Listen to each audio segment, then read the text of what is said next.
I just completed a transition series with some students who would be coming to the European continent to begin their studies. And I thought it would be very helpful for me to do a series of things that I learned along the way during my Erasmus scholarship experience, as well as things that I have seen other students, going for or wondering and having several questions about. So please go ahead and listen until the very last minute, because this video is going to at least trigger your thought process if you're already doing a program within the European continent, or if you're thinking of beginning to do a program in the European continent in the near future. My name is Ndutawambura. I'm a study abroad consultant, and if you'd like to consult with me, please go ahead and book your consultation using the description, the link on the description of this video, and I'll be more than happy to have a chat with you so that you can be able to know exactly what to expect and the things to do so that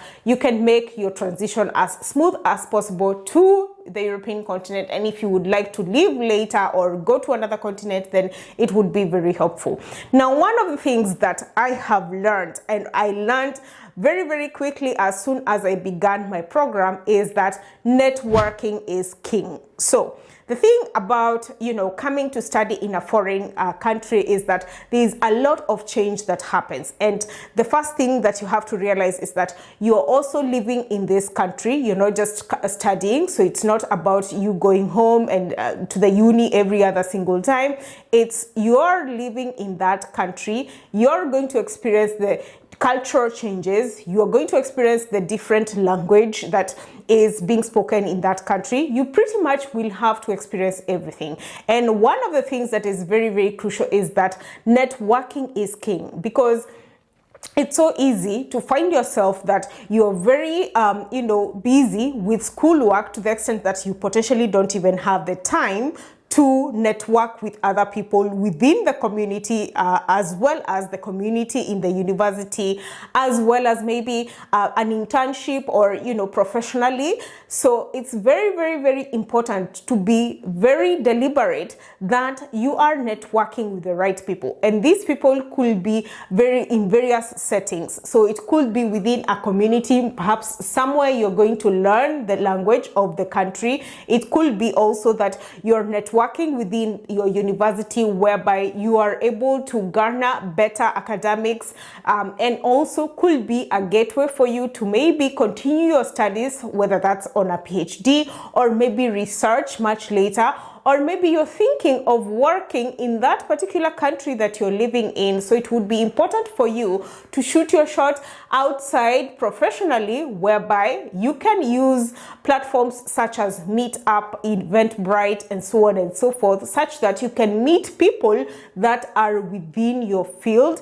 And also could be socially, that you're having friends that would edify your life within the Erasmus experience. Now, the thing is, this time usually goes very fast. The 2 years go very, very, very fast. And so it is important that you're able to network in each and every country that you go into. And dependent on your future plans, it's important to be very clear on your future plans, such that you can network within those future plans. So whether your future plan is to work maybe in country A, B, C, or D, then you would be able to say that, hey, you know what, I'm going to focus on networking as much as I can when maybe I'm on my first semester. So for example, maybe you have a program where it includes Germany, Portugal, and France. So in the first semester, maybe you're in Germany, and then the second semester you're in Portugal, third semester you're in France, and maybe you go back to Germany. So perhaps you say that, hey, I would like to actually see whether I can be able to work in Germany later, or maybe do a PhD in Germany later. So what do? You focus on learning the language, the German language. You focus on networking in Germany in one of the cities that interests you. You focus on pretty much getting friends within that country, such that you're able to garner enough roots that would help you to answer the question of what next much later. Because after the 2 years, you're going to ask yourself, Do I go back to my own home country, or do I keep on, trying my luck or my way around Germany or any other European country that you find yourself in? So network, because it's going to help you much later. Another lesson that I learned is to understand the paperwork of the day, because there's a lot of paperwork that you will have to do, and especially this is with visas and also with things to do with, your residency and all these kind of things. And it can be a lot. The bureaucratic, processes that you potentially have to go through sometime can be quite a lot. And so it is important to also understand, for all the countries that you will be going into, to understand what is required of you as a student, because as soon as you understand this prior to beginning the program, then it will make things so much easier for you, such that you understand that maybe your first country was Germany. Yes, you got a visa from Kenya, and now you're in Germany and you're going to the next country, which is going to be Portugal, and then the next country is going to be France. It's important to understand that if you're going to these other countries, whether or not you are going to need a visa, this is dependent on what type of visa and how long of a visa you were given initially. And for example, if you are given a visa to go to Germany, in the first place, maybe it was given for 6 months and you'll just be in Germany for 6 months for the first semester. So you will need to apply for another visa to go to Portugal for your next semester, right? And once you arrive in Portugal, then potentially you ought to apply for a residence card. And the process of now applying for that residence card is what you need to get into ahead of time, such that, for instance, if maybe you need to do an appointment ahead of time, then you can do that appointment as soon as you're trying to begin your new life in Portugal. You also maybe potentially sometimes obviously have to register in the university and, register that you're a student and get all this paperwork done.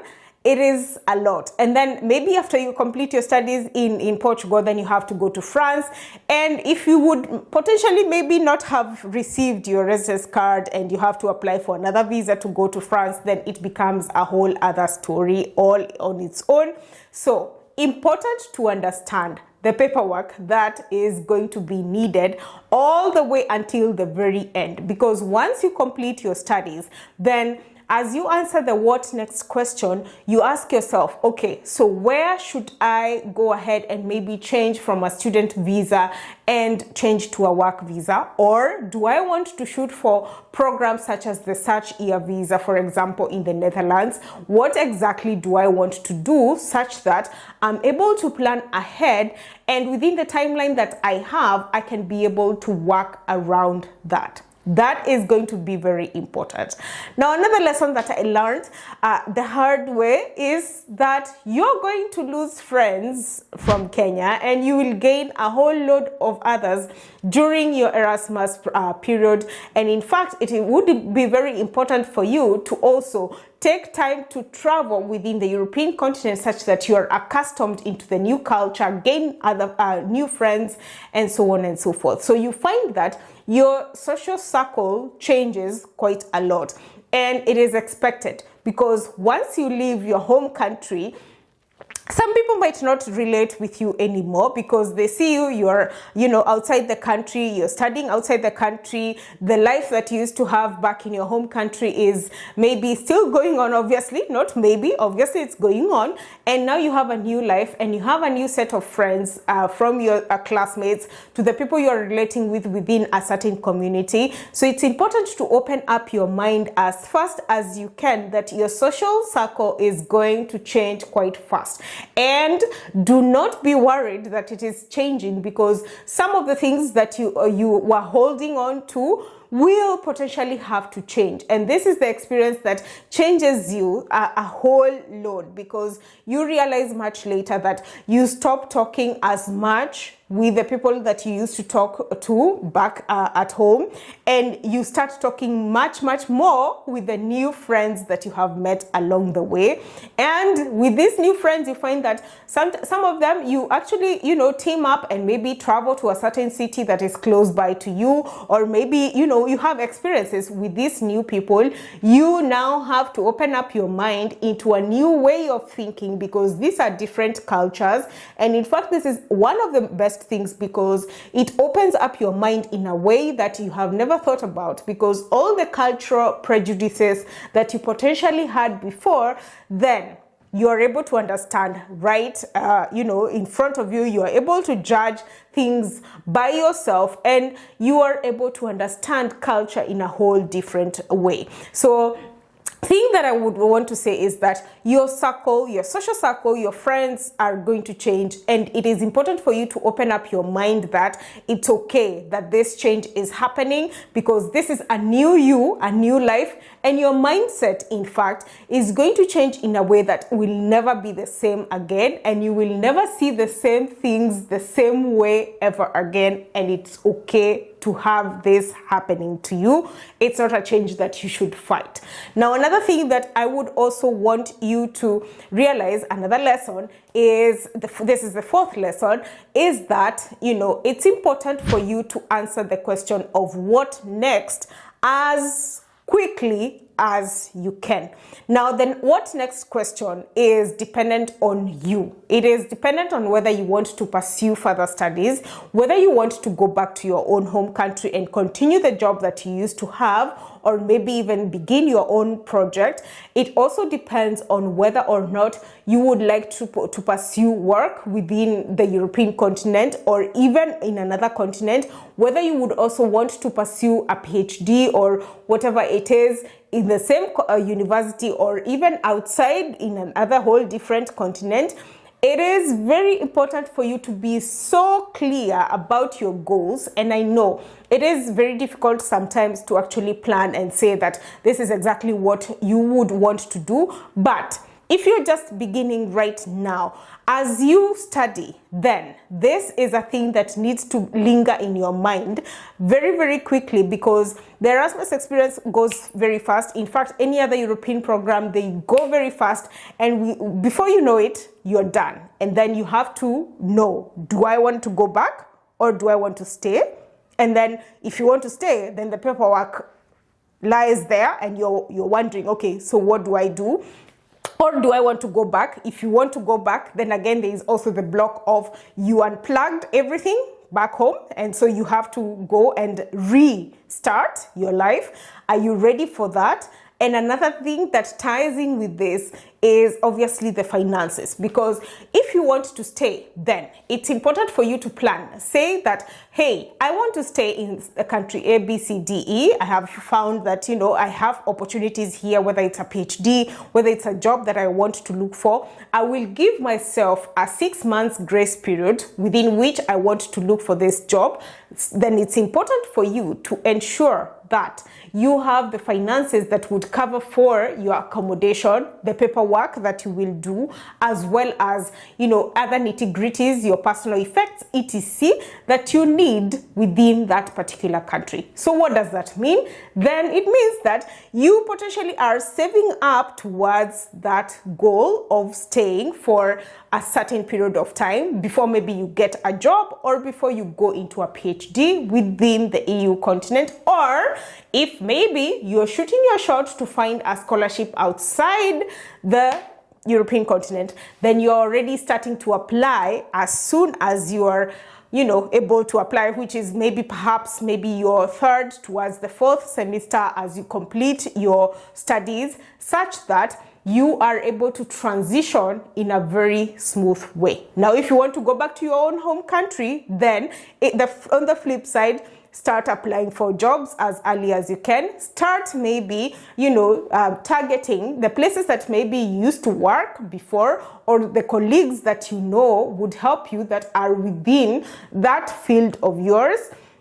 And start also again saving, because transitioning back to your home country is going to cost you quite the bit. And in fact, also, there is a thing in the society where, you have come from abroad and there's an expectation that is neither here nor there. Please never have such expectations, because you're living your own life. So always have your own plan that is going to work for you. Whether that plan seems as if it's a smaller plan as compared to somebody who's been living abroad or not, then that is nothing that you should be worried about, because this is your journey and it's you who is writing this book.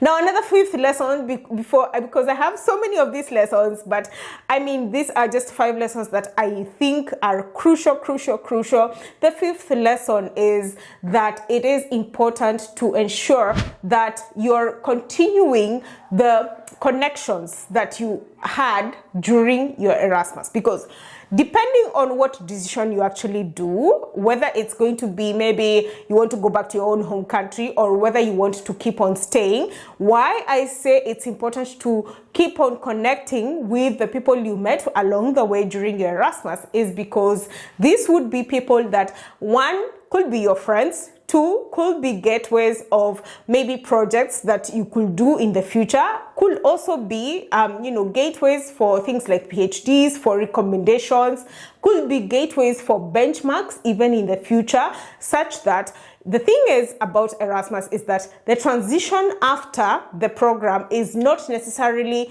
that, Erasmus owes you a job or it owes you an internship.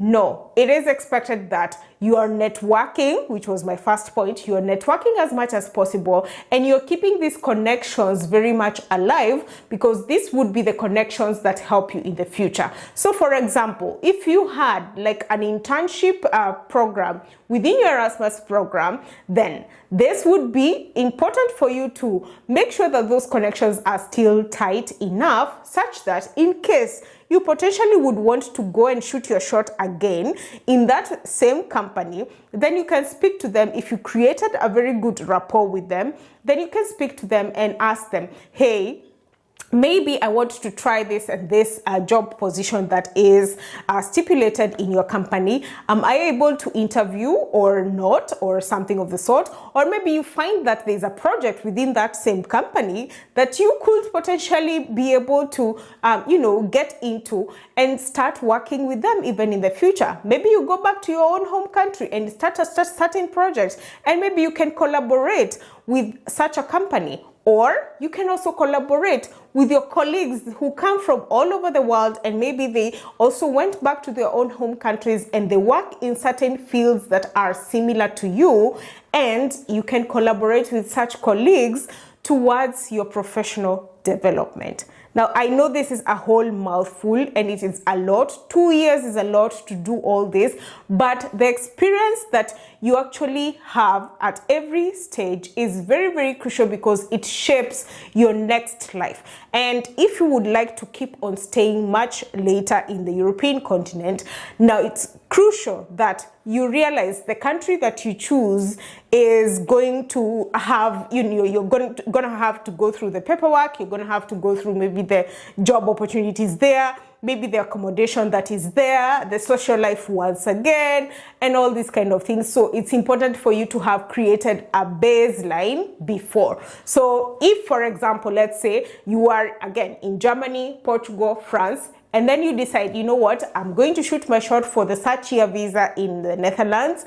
Now, it would mean that if you apply for the search-year visa in the Netherlands, then you would have to go there and begin your life all over again. But within your program, within the time that you are studying, you can take like a week or so and go and visit the Netherlands and see how life is like in the Netherlands, and whether or not you would be able to actually want to stay there. Now, these are very crucial questions and thought processes that have helped me along the way. I wish somebody told me to think like this before, because I finished my Erasmus and I was like, ooh, should I go back to Kenya? Should I start applying? And so I was in a very big rush. Within the last semester, I was doing my thesis. I was applying for things here, there, right, left, center, wondering, okay, should I stay here? Should I go there? Should I go here? And it's good to have been told that this is a thing that I should potentially have started early enough and saved up early enough. So if you're like me, please, this video, please save it even for later if you want to rewatch it later so that you can remember. And please also share your experience. Share what are your expectations, maybe if you want to begin your Erasmus program or any other program within the European continent or any other continent, it does not matter. Please share your experience so far, or what are your expectations in the near future, and I'll be more than happy to interact with you. I do hope that this video has been of help to you, and if you have found it helpful, please go ahead and watch other videos that I have done on this channel. I have several playlists of several things that I have spoken about, studying abroad, as well as even travel and vibes as well. So please go ahead and binge on any one of them, and I'll be more than happy to interact with you if you leave me a comment. So until next time, bye.